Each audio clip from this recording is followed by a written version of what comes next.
Regardez. Moi, je fais cette petite vidéo pour essayer de vous remonter le moral. C'est quand même une dinguerie, tu vois. Mon Dieu. Prends ensuite tous les cheveux qui restent sur le côté droit. La techno a une culture à part entière. On est attaché à la bagnole. On aime la bagnole. Et moi, je l'adore. Et tu voudrais qu'elle soit en haine ce soir. De luxe, n'hésite pas à t'abonner pour plus de vidéos. Bisous, mes petits loups. Bien joué. Salut à vous, bienvenue dans cette nouvelle vidéo React où on va brosser comme ça certains éléments de l'actualité en naviguant sur internet. Voilà, on va se balader et on va trouver des sujets intéressants que l'on va partager ensemble. Donc je vais commencer par ça. Le fait que le Burkina Faso interdit désormais aux étrangers d'acquérir des titres de propriété sur des terres rurales. Cette décision annoncée en Conseil des ministres vise à protéger les terres agricoles et à renforcer la souveraineté foncière du pays. Excellente décision. Dans son engagement à améliorer la gestion du foncier, un texte important a été adopté aujourd'hui en Conseil des ministres. Il s'agit d'un projet de loi portant réorganisation agraire et foncière. Ce projet de loi a pour objectif de faire en sorte que la gestion du foncier soit améliorée et que l'État puisse affirmer son leadership sur la gestion du foncier dans notre pays. À travers ce projet de loi, il est prévu que la terre appartient désormais à l'État et c'est l'État qui peut, à travers un acte réglementaire, prendre un texte pour octroyer la gestion d'une partie du foncier aux collectivités territoriales. En dehors de ça, il y a un certain nombre d'innovations importantes qu'on peut citer. Dans le cadre de l'accompagnement de l'offensive agricole, il a été prévu que les terrains destinés à l'aménagement hydro-agricole ne puissent pas être cédés en pleine propriété. Ce qui veut dire que pour avoir accès à la terre pour l'agriculture, il faut procéder donc à un bail amphithéotique qui est un bail de longue durée qui va de 18 ans à 99 ans. Cela permet donc à l'exploitant de pouvoir exploiter le terrain, mais l'État garde la propriété du terrain. Les droits de propriété de l'État n'excluent pas aussi la reconnaissance des droits coutumiers qui sont reconnus à travers l'attestation de possession foncière rurale qui constitue un droit de superficie pour l'exploitant. Alors, il y a d'autres innovations importantes. Par exemple, il est prévu qu'en ce qui concerne les terres rurales, il n'est pas possible pour un étranger de pouvoir avoir un titre de propriété sur les terres rurales. Donc, cela va permettre donc à l'État de pouvoir bien gérer les terres et de faire en sorte que la gestion du foncier puisse permettre d'assurer un développement économique et social.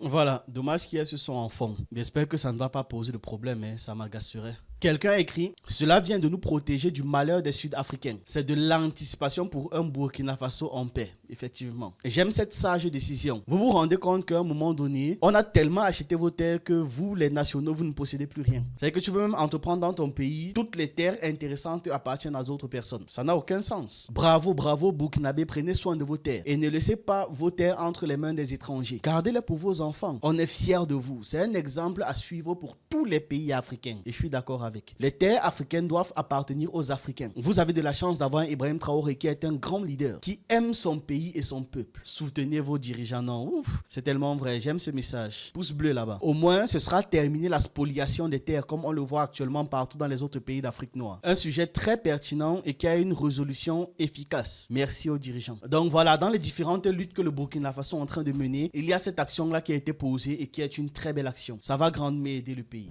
Alors, je ne sais pas si vous êtes fan du Super Bowl aux États-Unis. Moi pas, j'ai jamais regardé, même pas une seule fois. À chaque fois que j'ai entendu parler du Super Bowl, c'est dans le cadre des artistes qui y ont participé et à quel point faire participer un artiste au Super Bowl était devenu un événement prestigieux pour l'artiste en question. Durant le dernier Super Bowl, il y a donc Kendrick Lamar qui a presté. Kendrick Lamar, c'est un grand artiste américain, afro-américain ici je précise, qui a donc fait une sorte de mise en scène pour parler des États-Unis. C'est-à-dire toute une chorégraphie, tout un concert même je dirais, avec des messages à passer, etc.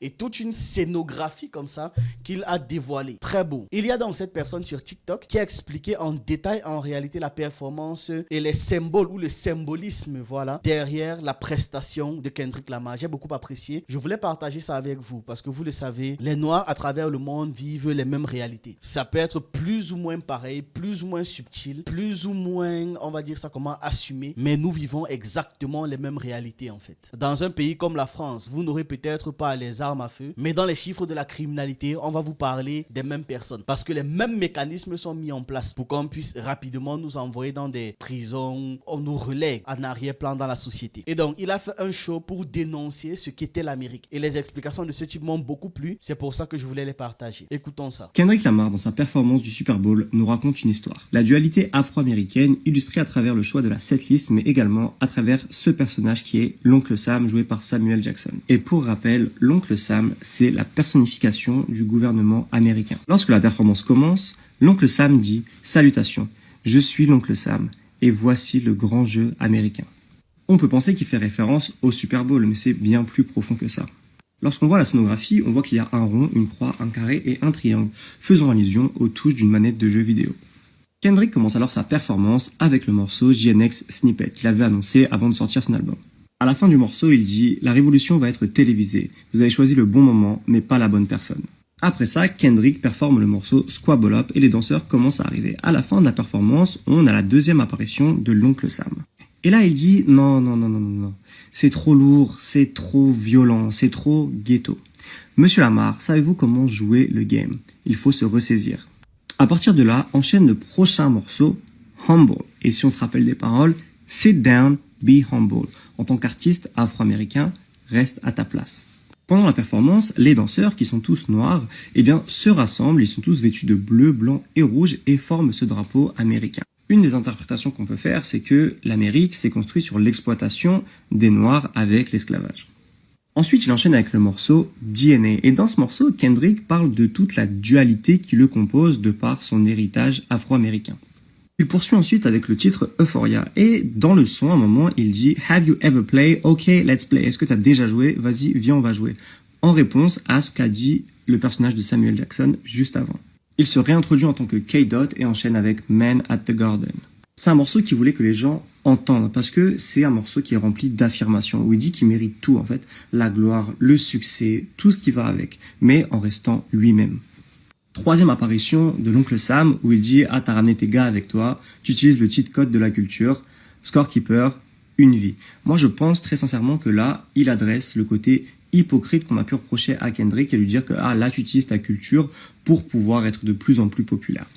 Arrive ensuite le morceau Peekaboo, morceau très intéressant parce que c'est une deep cut dans un album, c'est pas forcément un des sons qu'on va retenir le plus et loin des sons les plus commerciaux qu'il aurait pu performer dans un Super Bowl comme Alright ou Bitch Don't Kill My Vibe. Et là ça nous indique où est-ce qu'il veut nous emmener et comment il veut jouer le jeu surtout que lui propose l'oncle Sam. Et là il tease Not Like Us, on entend les premières notes et il dit j'ai vraiment envie de jouer ce son mais tu sais qu'ils aiment bien attaquer en justice. Et là, il va aux antipodes parce qu'il performe Luther et All the Stars avec Cizé qui sont ses morceaux les plus commerciaux. Et après ces morceaux, on a la dernière apparition de l'oncle Sam où il dit c'est ça que je te disais. Cool, docile, c'est ça que l'Amérique veut. C'est ça que l'Amérique attend de toi. T'y es presque. Fais pas le con. Et là, on entend les notes de Not Like Us jouer et le visage de l'oncle Sam se resserre, il est énervé. Avant de commencer Not Like Us, il dit « Il y a une division culturelle ». À quoi on lui répond « Tu vas vraiment le faire ?» Et là, il répond « 40 acres in a mule, this is bigger than the music ». 40 acres et un âne, ça va au-delà de la musique. Et dire ça au Super Bowl, c'est très controversé et je vais vous expliquer le contexte de cette expression. Cette expression provient de la promesse d'indemnisation aux esclaves afro-américains libérés avant la fin de la guerre de sécession en 1865. Et ces ordres d'indemnisation ont été révoqués à peine 9 mois après par le président Johnson. Et là, il performe enfin Not Like Us, regard malicieux pour Drake, c'est un monstre, tout le monde qui crie A minor. Mais au-delà de ça, je pense que le morceau est devenu plus grand qu'un simple clash et c'est un morceau qui a permis d'unifier la culture et d'unifier la dualité de Kendrick qu'il a voulu exprimer tout au long de cette performance. Le message qu'il voulait transmettre est passé. Kendrick ne s'est pas sacrifié et resté lui-même et c'est comme ça qu'il s'est présenté au monde. C'est pour ça qu'il a choisi de faire une setlist qui est bien différente de toutes les performances qu'on a pu voir au Super Bowl. Donc qu'on ait aimé ou pas, voilà le message qu'il a voulu transmettre et à la fin, il se représente en tant que Kendrick Lamar, OK Lamar, K-Dot, Mr. Morale. Il est resté lui-même et entier jusqu'à la fin.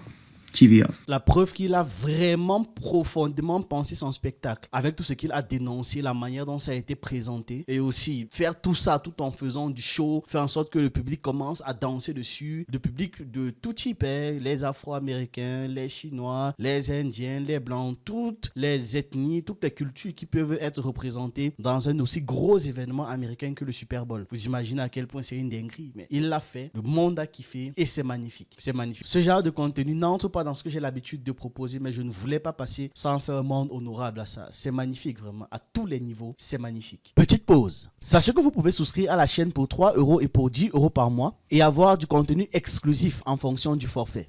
Tous les membres qui ont payé un abonnement peuvent rejoindre le groupe Telegram où j'ai déjà partagé plus de 150 vidéos qui ne sont plus sur la chaîne. Et dans ce groupe, je partage régulièrement ce que je ne peux pas publier sur YouTube. Et pour ceux qui veulent apprendre, nous avons de nouvelles formations. En plus de celle qui vous apprend à faire une chaîne YouTube rentable, on a rajouté des formations en montage vidéo, en conception de miniatures et en écriture de vidéos.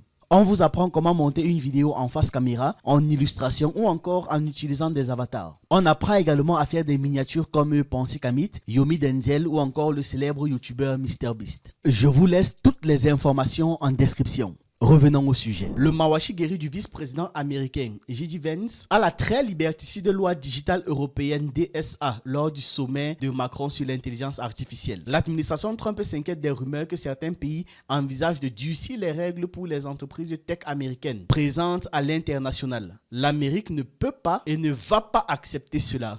Ça, c'est la citation que je fais déjà. Nos meilleures entreprises tech font face à la loi européenne sur les services numériques et ses lourdes régulations sur la modération et la désinformation. Certes, on veut un Internet sûr, mais il y a une différence entre protéger un enfant d'un prédateur en ligne et empêcher un adulte d'accéder à une opinion que l'État juge être de la désinformation.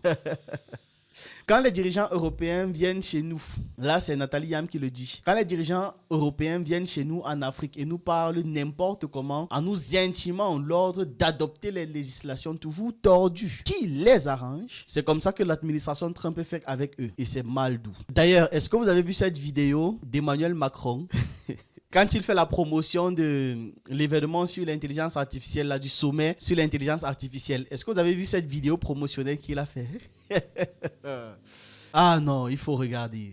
C'est d'un autre niveau. Comme une personne a dit, le chargé de communication a laissé passer ça. Regardez. Je fais cette petite vidéo pour essayer de vous remonter le moral. C'est quand même une dinguerie, tu vois. Mon Dieu. Ensuite, tous les cheveux qui restent sur le côté droit. La techno a une culture à part entière. On est attaché à la bagnole. On aime la bagnole. Et moi, je l'adore. Et tu voudrais qu'elle soit en haine ce soir. Ah, Deluxe, n'hésite pas à t'abonner pour plus de vidéos. Bisous, mes petits loups. Bien joué. C'est assez bien fait, ça m'a plutôt fait rire. Mais plus sérieusement, avec l'intelligence artificielle, on peut faire de très grandes choses. Changer la santé, l'énergie, la vie dans notre société. Et donc la France et l'Europe doivent être au cœur de cette révolution pour saisir toutes leurs chances et pour pousser aussi les principes qui sont les nôtres, ceux en quoi nous croyons. C'est le but de ce sommet pour l'action sur l'intelligence artificielle. C'est dès demain à Paris. Alors je compte sur vous. Ok, là c'est bien moi. J'arrive pas à croire que son chargé de la communication ait laissé faire ça. J'arrive pas à y croire. Qu'Emmanuel Macron va être TikToker après son mandat. Les commentaires alors me terminent. Dites-vous qu'il a appuyé sur publier. Un me dit, mais je suis défoncé ou quoi? Est-ce que je suis sûr de ce que je viens de voir? Les gars, on est dans une hallucination collective. Dites-vous que c'est notre président. Je suis au sol, les commentaires, les gens se sont lâchés en commentaire. La vidéo a fait plus de 14 millions de vues. Au début, j'ai cru qu'on avait piraté son compte. Le président est en roue libre. Comment expliquer ça aux autres pays? C'est du jamais vu. J'ai jamais vu aucun autre président faire un truc pareil. Même comme Donald Trump est un mème là. Il n'a jamais autant officialisé le fait qu'il accepte d'être un mème. Là, c'est trop. Macron, votre téléphone vite, on vous a piraté. Surtout, il ne faut pas montrer ça à Anne. Pour ceux qui connaissent l'affaire de la dame qui a été arnaquée de plus de 800 000 euros là. Et la personne qui l'a arnaquée se faisait passer pour Brad Pitt et utilisait justement des photomontages et de l'intelligence artificielle. Voici ça même quelqu'un qui dit le chargé de communication est en roue libre. Les autres pays ne doivent tellement pas nous prendre au sérieux, si vous saviez à quel point. Non, cette affaire m'a mis au sol. Donc, la publication de Nathalie Yams sur le sommet sur l'IA m'a rappelé cette publication d'Emmanuel Macron. C'est trop what the fuck. Je pouvais même pas m'y attendre, même si tu me disais quoi. Alors, on va conclure la vidéo avec cette information. La production d'or au Mali a chuté en 2024 en raison des tensions entre le gouvernement et les compagnies minières étrangères. Barrick Gold, principal producteur du pays, fait face à des exigences de l'État qui veut augmenter sa part des revenus miniers. Les négociations sont en cours, mais les exportations restent suspendues. L'exploitation aurifère au Mali traverse une période de turbulence marquée par un bras de fer entre le gouvernement et les compagnies minières étrangères. Barrick Gold, qui est donc le principal producteur du pays,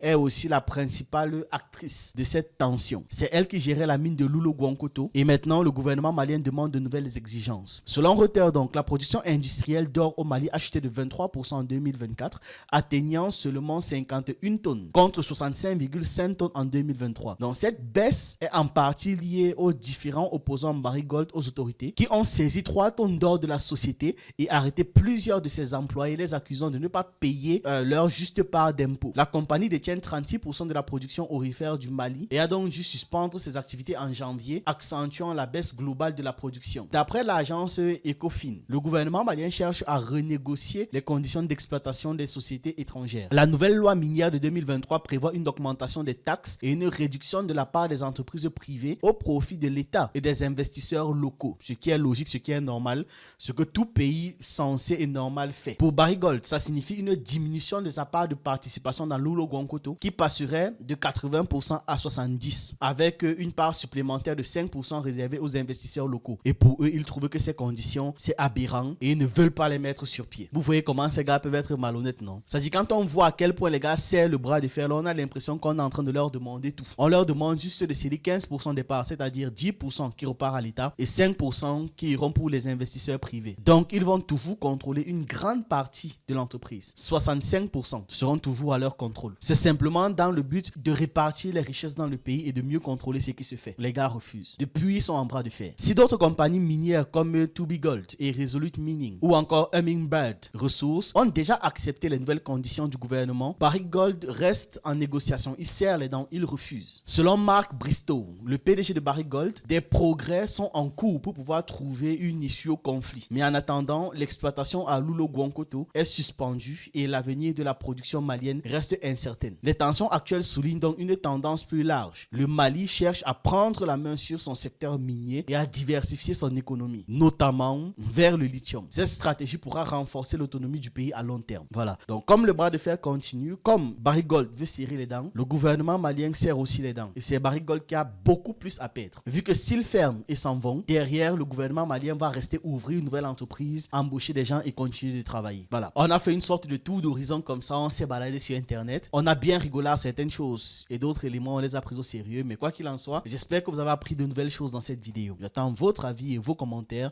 et on se retrouve une prochaine fois.